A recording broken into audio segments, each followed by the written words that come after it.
Evangelho de Mateus, capítulo 6, verso de número 12. Mateus, capítulo 6, verso 12. Eu vou ler apenas este verso. Durante a mensagem, nós vamos citar alguns textos aqui. Mateus, capítulo 6, verso de número 12, diz assim... Jesus falando: e perdoa-nos as nossas dívidas, assim como nós temos perdoado aos nossos devedores. E perdoa-nos as nossas dívidas, assim como nós temos perdoado aos nossos devedores.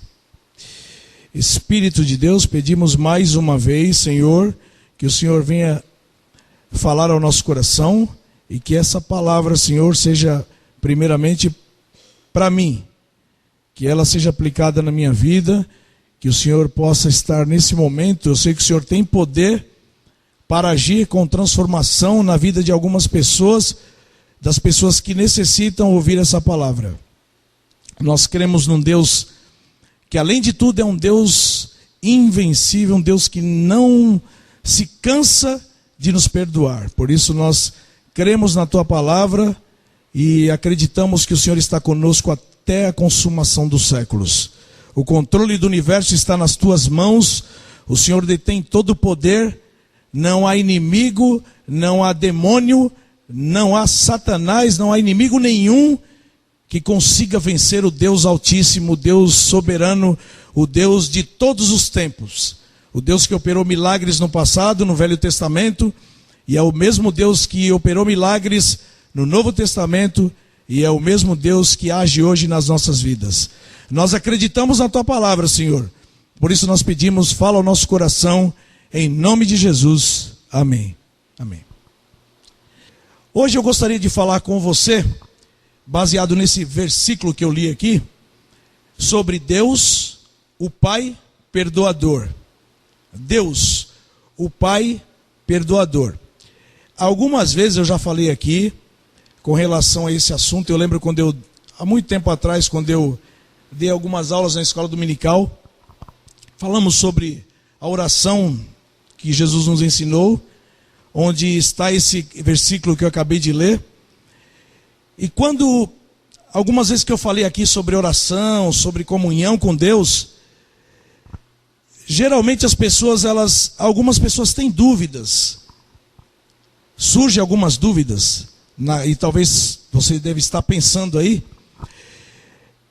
Eu oro, eu falo com Deus constantemente, eu tenho cometido você deve estar pensando, eu tenho cometido alguns pecados, algumas coisas que eu tenho feito que eu sei que não é do agrado de Deus. E parece que eu oro e nada muda. Eu falo com Deus e as coisas continuam da mesma forma. Aparentemente, parece que nada de extraordinário acontece na minha vida. Talvez você não fale para ninguém, mas você pensa, como muitas pessoas pensam assim também. Eu tenho orado, mas a minha vida não muda. A oração deve ser suplicante. Significa que nós estamos analisando súplica pelo perdão. Eu vou explicar para você. Deus é um Pai perdoador. Quando nós fazemos essa petição, como eu acabei de ler aqui, estamos convencidos de que Deus está sempre pronto a perdoar. Deus está sempre pronto a perdoar. Eu não tenho dúvida nenhuma disso. O mais importante é saber de que Jesus, quando cita essa passagem aqui, ele está ensinando essa oração, ele está dizendo para que supliquemos o perdão de Deus. Assim, quando pedimos que Deus perdoe definitivamente os nossos pecados, estamos amparados num ato consumado, no caso, na morte expiatória de Cristo. Essa palavra traduzida aí do original, a palavra traduzida por perdão, significa deixar ir, enviar, soltar, cancelar, desistir, perdoar. Ela tem vários sentidos, mas sempre ela traz a ideia de um livramento imerecido do homem de alguma coisa que ele fez que poderia ou que pode afetar a sua vida. Quando pedimos a Deus que nos perdoe, nós estamos recorrendo ao nosso Pai Celestial, Pai Perdoador. Ele que proveu tudo isso, proveu em Cristo a base do perdão. Ou seja, o fundamento do nosso perdão é a obra expiatória de Cristo coroada com a ressurreição. Depois você pode conferir Romanos capítulo 4, verso 25, 1 Coríntios 15, 17, 2 Coríntios 5, 15. Por isso o perdão pertence a Deus. O salmista, no Salmo 130, verso 4, ele diz assim: contigo está o perdão. O salmista ele tem plena consciência que Deus poderia perdoá-lo. Todos aqueles que estão em Cristo estão perdoados. O apóstolo Paulo ele diz assim, Efésios 4:32, antes sede uns para com os outros benignos, compassivos, perdoando-vos uns aos outros, como também Cristo vos perdoou. Efésios 4:32. E o apóstolo Paulo, na carta aos Romanos, no capítulo 8, verso 1, ele diz assim: porque agora já nenhuma condenação há para os que estão em Cristo Jesus. A justificação, levada a efeito por Cristo, ela remove a culpa, mas não a culpabilidade. Eu já explico para você. A culpabilidade do pecado. Ou seja, ele remove a justa sujeição do pecador à punição, mas não a culpabilidade inerente a qualquer pecado que o pecador continue cometendo. O perdão de Deus, ele envolve o cancelamento do poder do pecado. O perdão de Deus, ele é integral, ou seja, o perdão dele equivale ao cancelamento definitivo de uma dívida. Não há mais lembrança. Deus, quando perdoa, não há mais lembrança. Ela é tida, a dívida é tida como quitada. Deus, ele é um Deus de misericórdia. Voltando para cá, Deus é um Deus que cancela, ele cancela a dívida.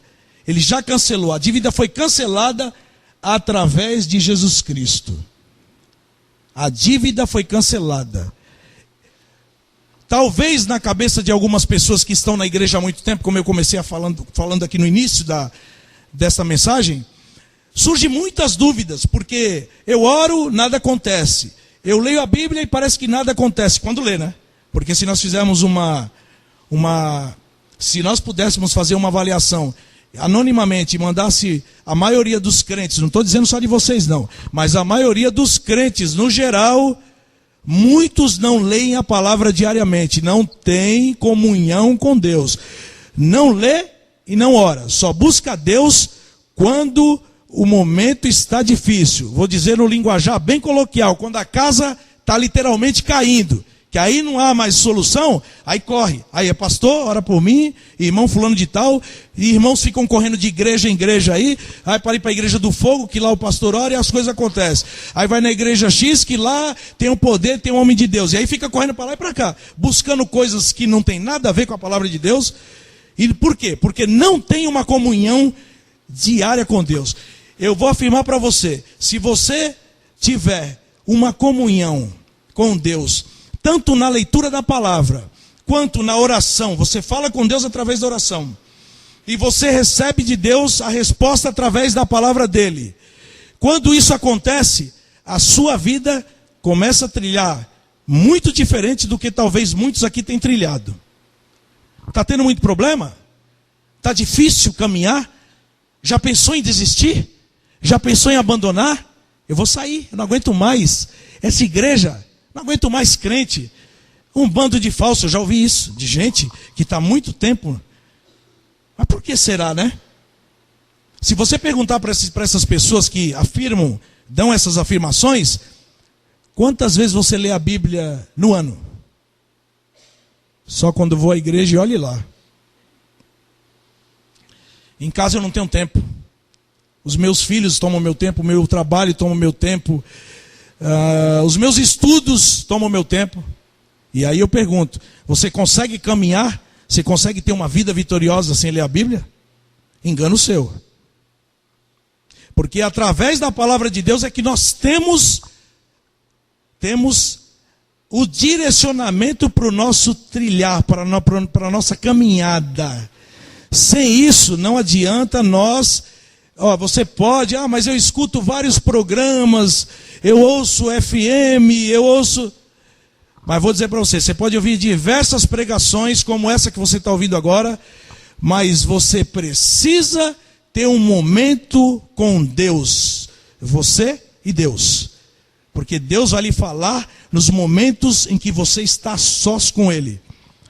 Escolha um lugar, talvez na sua casa, não vou dizer aqui no trabalho, mas um lugar em que você possa confidenciar com Deus, falar com Ele, Senhor, me segura, está difícil a situação, eu não consigo vencer, está difícil, eu venço uma barreira, vem outra, eu passo por uma prova, vem outra, mas a vida do cristão é assim. Em nenhum momento Jesus prometeu caminhada suave, caminhada tranquila, mas sim, Jesus afirma que no mundo nós teríamos aflições, mas Ele venceu o mundo. Então, se nós cremos, nós vamos vencer juntamente com Ele. Mas Deus, Ele cancelou esse pecado através de Cristo. Então, algumas pessoas pensam assim: eu cometi um determinado pecado, vou pedir perdão a Deus, elas não falam. E aí Deus vai me perdoar. Eu tenho certeza, porque eu sou salvo, eu acredito que Deus me escolheu desde a fundação do mundo, eu tenho certeza da minha salvação, porém, se eu pecar mais uma vez, Deus vai me perdoar. Não há dúvida de que Deus vai perdoar você. Eu não tenho dúvida. Mas desde que seja uma oração sincera de confissão a Ele. Não é uma oração da boca para fora. Porque há muitas pessoas que cometem delitos e pecados, permanecem no pecado, vai lá, pede perdão, aí volta, peca de novo, vai lá, pede perdão, volta, aí vai assim, é uma vida de vai e vem, não tem uma vida constante na presença de Deus, não se firma, e fala, eu não aguento, eu caí de novo, eu estou fraco. Deus não quer um super crente, Deus não quer que você seja um super crente, eu sou imbatível, eu sou melhor do que todos vocês. Deus não quer que você seja assim. O que Deus quer é que você seja um servo fiel a Ele, humilde, para que Ele possa lhe abençoar. Mas eu quero dizer para você que Deus, Ele nos perdoa. Agora, temos que arcar, a pessoa que peca, ela tem, portanto, que arcar com as consequências. Ou seja, o Deus que nos perdoa também nos fortalece, capacitando-nos a lidar com isso, ou seja, com as adversidades, ensinando-nos, inclusive, a maior humildade e persistência em nossa fé. Ou seja, muitas vezes, é justamente no meio da batalha, no meio das adversidades, que amadurecemos a nossa fé e a capacidade de resistência às tentações. O perdão de Deus envolve a aceitação do pecador arrependido. A aceitação do pecador arrependido. Na parábola do filho pródigo, depois você pode conferir Lucas 15, lá entre os versos 20 e 24, nós vemos na narrativa do texto que o filho arrependido, ele volta para casa pedindo que fosse recebido apenas como um dos trabalhadores do seu pai. No entanto, o pai o recebeu como filho e se alegrou com ele. Deus não somente perdoa, mas também nos recebe integralmente. Deus, ele nos perdoou em Cristo. Quando ele nos perdoou em Cristo, nos recebeu como seus filhos e herdeiros, nos conduzindo ao reino do seu amor. Ou seja, de amor. Ele nos libertou do império das trevas e nos transportou para o reino do Filho do seu amor, no qual temos a redenção, a remissão dos pecados. Isso é uma afirmação do apóstolo São Paulo, Colossenses 1, 13 e 14. O pecador arrependido não é o pecador que fica com a consciência pesada pelo fato que cometeu, pelo ato que, vamos dizer assim, pelo ato que cometeu. Quando há um arrependimento genuíno, há uma confissão e uma luta para não cair mais naquele tipo de pecado. Eu não estou dizendo aqui que nenhum de nós está sujeito a errar várias vezes no mesmo ponto, não é isso. O que eu quero dizer é que quando nós pecamos, seja qual for o tipo de pecado, não vamos aqui, vamos generalizar, mas quando eu cometo algum pecado e eu realmente, nós nos arrependemos e pedimos perdão a Deus de coração, arrependidos de verdade, Deus ele nos perdoa. Porém, Deus ele não retira a consequência do ato, porque ele é um Deus justo. Algumas pessoas acham que pedindo perdão a Deus por causa até um termo que o pessoal usa aí, por causa da consciência. Ah, mas eu cometi, a minha consciência ficou martelando, eu tinha que falar aquilo, eu tinha que falar, eu tinha que ter feito. Senão eu ia, sabe, eu tinha que fazer isso. Aí depois eu vou lá e peço perdão a Deus. Olha, eu cometi aquele pecado, eu vacilei mesmo. Algumas pessoas acham que fazendo conscientemente, Deus vai perdoar e vai apagar tudo. Deus ele perdoa, toda a dívida nossa, desde lá quando nós nascemos, nos convertemos e recebemos a Cristo até o dia da nossa morte, Deus já nos perdoou em Cristo, nos livrou do império das trevas, lá nos trouxe para o reino do Filho do seu amor. Isso é ponto. Isso diabo nenhum, demônio nenhum pode tirar de nós, que é a salvação. Isso aí é certeza. Agora, nós como cristãos, como pessoas nascidas de Deus, seres humanos, seres pensantes, nós precisamos entender que tudo aquilo que nós fazemos, que é contrário à vontade, à palavra de Deus, contrário às verdades escritas pelos homens de Deus, que está na sua palavra, tudo que nós fazemos contrário vai ter consequência. Um exemplo que eu vou dar para você. Se eu furtar uma caneta, eu furtei. Se eu furtar uma caneta banhada a ouro, eu vi lá num determinado local, essa caneta vai ser minha. Levo para casa, furtei. Ninguém viu. Isso é furto. Vai um camarada lá, assalta um banco, roubou 12 milhões lá e não foi preso, sumiu, foi embora. Ele e uma quadrilha. Quero dizer para você que Deus vê a mesma situação, as situações diferentes, as duas situações diferentes, Deus, ele vê da mesma forma. Foram pecados. Porém, as consequências que vão acontecer, ou que vão sobrevir as pessoas que cometeram vão ser diferentes. Deus, a gente fala assim, mas Deus ele pune. Não, Deus disciplina. E justamente porque ele nos ama, ele disciplina. A Bíblia diz que Deus ama, carta aos Hebreus, e por isso ele disciplina o filho a quem ele ama. Deus corrige. Se nós às vezes estamos sendo corrigidos, está doendo um pouquinho, está apertando, é porque nós estamos merecendo. Deus não faz nada à toa. Deus não age como nós por impulso, ou porque fulano é melhor do que ciclano, e Deus dá uma pena mais branda para um e para outro. Não, senhores. Deus ele disciplina, Deus ele aplica a disciplina dele conforme a vontade dele. Em nenhum momento da nossa vida nós podemos questionar a Deus, ou ficar, mas por que Deus está fazendo isso comigo? Fulano cometeu algo igual há uns anos atrás, e parece que não aconteceu nada com ele. Ficou tudo numa boa. Engano seu. Deus conhece os nossos corações e ele aplica a disciplina na nossa vida conforme o justo juízo dele. A justiça de Deus é diferente da nossa. Nós queremos fazer justiça muitas ocasiões com as próprias mãos. Nós falamos muitas coisas que desagradam a Deus. Nós ofendemos as pessoas. Nós falamos o que não deveríamos falar para os nossos irmãos na fé, para os nossos parentes, para os nossos colegas de trabalho, para as pessoas que nos odeiam. E depois nós ficamos, por que eu fiz isso? Aí vou lá, peço perdão a Deus. Aí Deus fala, vou perdoar, você já está perdoado. Mas não faça mais isso. Aí passam uns dias depois, o camarada vai lá e faz a mesma coisa. A pessoa fala, mas eu ofendi mesmo. Ele fez isso comigo e dá uma resposta dura. Ofende as pessoas e continua no mesmo erro. E Deus vai. Por isso que muitas pessoas têm o peso da mão de Deus sobre a vida delas. Parece uma coisa assim que é notória. Você vê acontecendo coisas na vida de alguns irmãos, fala, meu Deus, tem misericórdia, não só da minha vida, mas da vida do meu irmão. Ele está passando por uma situação muito difícil, e o que o Senhor quer mostrar a ele? Nem tudo é por causa do pecado. Muitas situações da nossa vida é porque Deus está permitindo, e Deus, Ele é o Deus poderoso, Ele é o Deus soberano, Ele controla todas as ações do universo.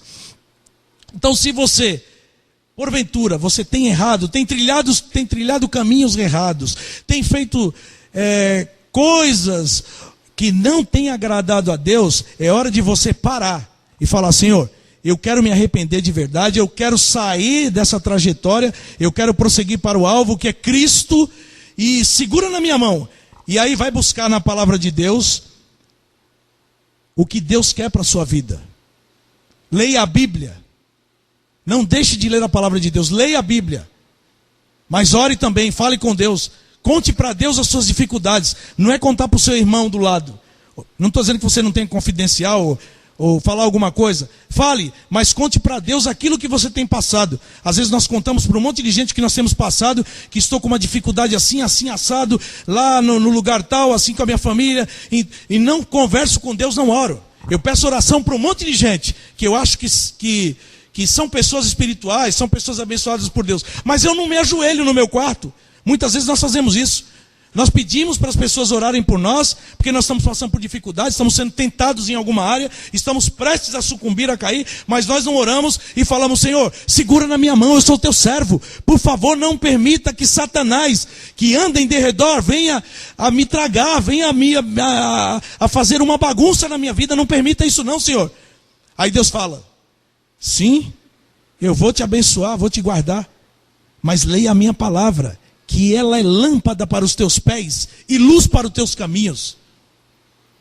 A palavra de Deus, ela conforta, consola, ela repreende, ela disciplina. Nós ficamos querendo ouvir as pessoas falando, e nós não nos atentamos para a palavra de Deus. O perdão de Deus envolve arrependimento e conversão. A conversão se evidencia em nossa caminhada, que se deve estar junto com a nossa natureza, que foi transformada pelo Espírito Santo. Ou seja, as coisas velhas passaram, tudo se fez novo. Mas aquele que diz que anda com Deus, e Deus está nele, e ele com Cristo, e Cristo na vida dele, ele tem que ser semelhante a Cristo. Tem que ter as mesmas atitudes que Cristo tem com as pessoas que estão ao seu redor, que precisam dele. Então, arrependimento e conversão têm que estar juntos. Ou seja, a conversão, ela é mais geral, abrangendo entre outros aspectos da vida cristã, arrependimento, fé, amor e santidade. Portanto, o arrependimento e a conversão envolvem uma volta para Deus, ou seja, desejosos de não mais continuar pecando. O arrependimento, embora não seja a causa primeira do perdão de Deus, isto está mesmo em Deus mesmo, é a porta para o perdão de Deus. Ou seja, Deus perdoa, Deus lhe perdoa e me perdoa, porque assim decidiu livre e soberanamente fazê-lo. Sem arrependimento não há perdão. Deus nos perdoa, não porque nós somos merecedores, porque nós somos melhores, porque nós somos presbiterianos, ou porque nós somos batistas, ou porque nós somos assembleanos, ou porque nós somos qualquer tipo de denominação. Deus nos perdoa porque a Bíblia diz que Ele nos amou primeiro. Porque se dependesse das nossas ações, das nossas, da nossa inteligência, ou das nossas atitudes, nós nunca seríamos perdoados por Deus. Deus, Ele nos perdoa porque Ele nos amou primeiro. Deus, Ele nos vê em Jesus. Isso é maravilhoso, é esplêndido, é algo fantástico, não tem nem palavras para dizer. Deus, Ele não olha para nós diretamente, Ele nos vê em Jesus, porque Jesus é autor e consumador da fé. Foi Jesus que subiu ao Calvário, foi Ele que morreu, foi Ele que ressuscitou, foi Ele que nos tirou do império das trevas, Ele que nos livrou das garras de Satanás, porque outrora nós éramos filhos das trevas, filhos da perdição, e depois que nós reconhecemos a Cristo, o senhorio de Cristo, entregamos a nossa vida a Ele, passamos a fazer parte da família de Deus, nós nascemos de novo. Por isso nós somos regenerados, como o apóstolo Paulo diz. Nós somos regenerados, fomos transformados, não porque nós merecemos ou porque nós temos algum mérito pessoal. Nós somos transformados pela gloriosa, imensa graça redentora de Jesus Cristo. Nenhum de nós tem mérito pessoal. Talvez você aí, porque tem muito tempo de igreja, você que está me ouvindo, tem muito tempo de igreja, está muito tempo nos caminhos do Senhor e se acha, né? Tem crente que se acha. Porque eu conheço bem a palavra, porque eu sei tantos versos, eu sei tantos versículos de cabeça, eu sei isso, sei aquilo. Não se iluda. Você pode saber a Bíblia de ponta a ponta, saber vários textos de cabeça, várias situações, mas se você não tiver com os pés ou com sua vida no altar de Deus, se você não tiver caminhando, trilhando conforme a vontade de Deus, você vai cair. Você está suscetível à queda. Você, em qualquer momento, você vai definhar, você vai ser alvo de Satanás, alvo das tentações. Está difícil? Está sendo tentado? Fuja. Está difícil? Está sendo tentado? Em qualquer área da sua vida, não vou aqui exemplificar a área nenhuma, mas você está sendo tentado por alguma situação, por algumas coisas? Fuja. Mas vai aqui uma palavra para você, um alerta. Cuidado, porque Satanás, ele não se apresenta de uma forma horrível, como muitos pintam ele por aí, como um camarada com rabão, com um chifre, com um gadanho na mão. Satanás se apresenta de uma forma sutil e entra e faz festa na vida de muita gente por coisas belas aparentes aos nossos olhos. Cuidado. Cuidado com os convites que você tem recebido. Cuidado, irmãos. Isso é uma palavra de alerta. Que nossa vida seja uma vida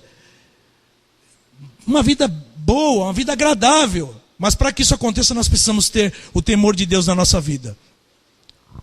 Nós temos um exemplo de Simão, o mágico, em Atos 8, 22, você pode conferir depois, quando Pedro diz assim para ele: arrepende-te, pois da tua maldade, e roga ao Senhor, talvez que te seja perdoado o intento do teu coração.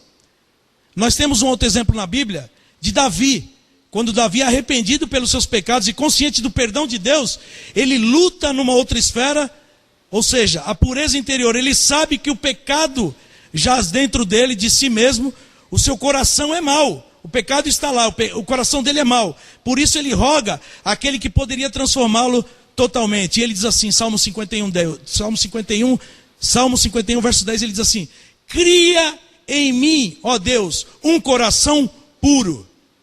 Davi, um homem segundo o coração de Deus, ele diz isso para Deus: cria em mim, ó Deus, um coração puro. O perdão é o início da nossa caminhada, envolvendo uma mudança de comportamento, tendo a palavra como norma de nosso coração e direção de vida. O salmista, ele diz assim, Salmo 119, 11: guardo no coração as tuas palavras para não pecar contra ti.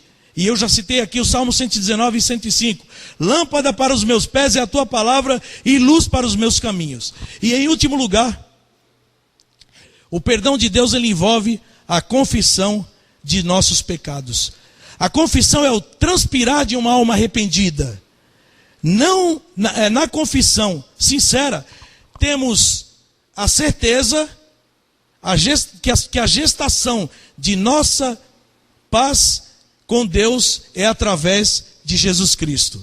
O crente que está realmente consciente do seu pecado, sente no seu íntimo uma compulsão que o impele a confessá-lo e a buscar a consoladora segurança do perdão.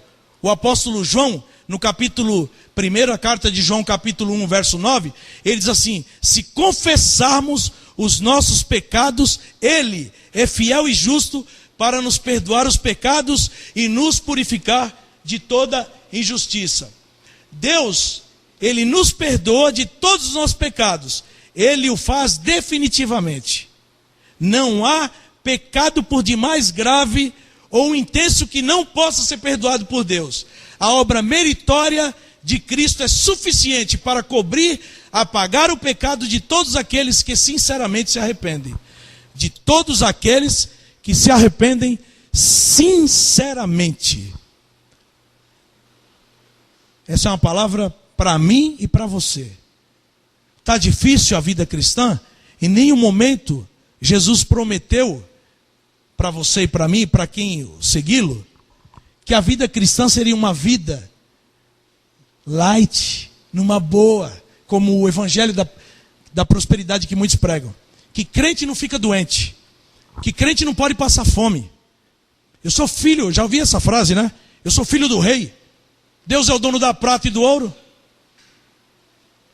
Quem disse que eu não posso passar necessidade? Aí pega o texto de Filipenses. Tudo posso? Chavão, né? Naquele que me fortalece. E o que Paulo passou? Lê o contexto. Aí vem dizer para mim que não pode passar necessidade, não pode passar nenhum apuro. Irmãos, pode vir a tempestade que for, pode a água bater no barco, o barco pode estar prestes a virar, mas se você estiver com a mão segura em Cristo, você não vai ser derrotado em nome de Jesus. Tenha certeza disso. Se você está em Cristo, nova criatura é. Então você tem que esquecer o passado, esquecer as coisas que você cometeu. O diabo às vezes traz à tona, ou traz na sua mente, ou usa pessoas para dizer quem você era. Acontece isso. Repreenda. Se afaste de pessoas que fazem tais práticas com a sua vida, com você.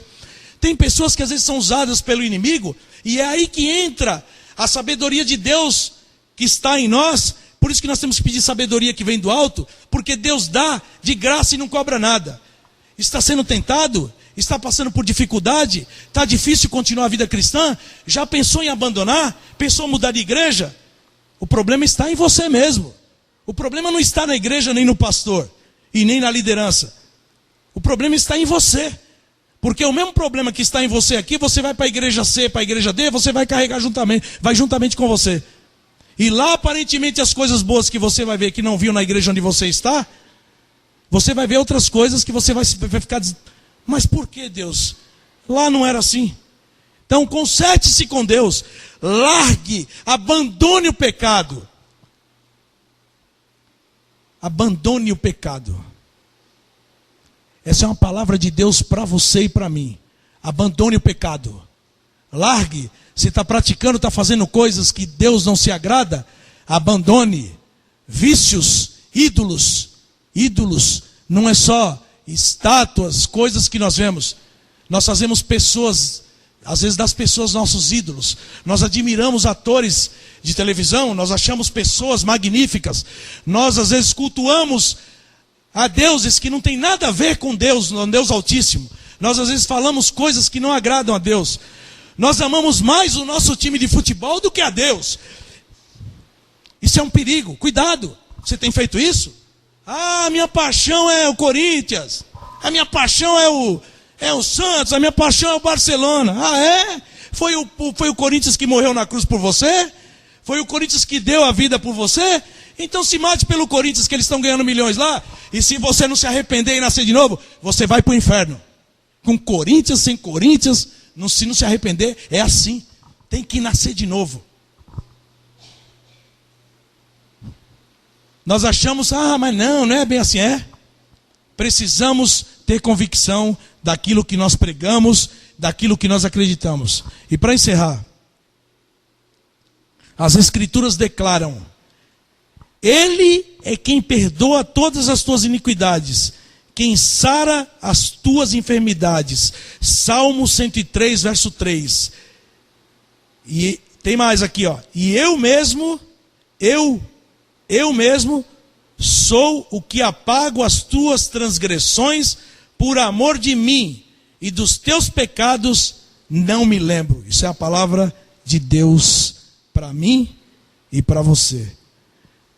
Se, porém, andarmos na luz, como ele na luz está, ou como ele está na luz, mantemos comunhão uns com os outros, e o sangue de Jesus, seu Filho, nos purifica de todo pecado.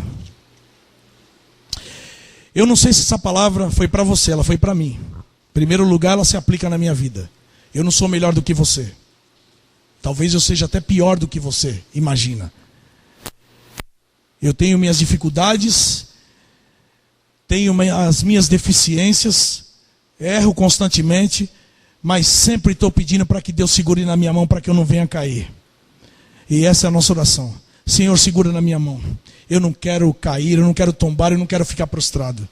Me ajuda, segura. O barco está quase virando? Não desanime. Peça para que Deus, que é o controlador do universo, segurar na sua mão. Dependa única e exclusivamente dele. Deus é o único capaz de suprir toda a sua necessidade. Ele é o único capaz de te livrar no dia mau. É o único. Não há outro Deus senão o nosso Deus, o Altíssimo. Eu gostaria de orar pela sua vida.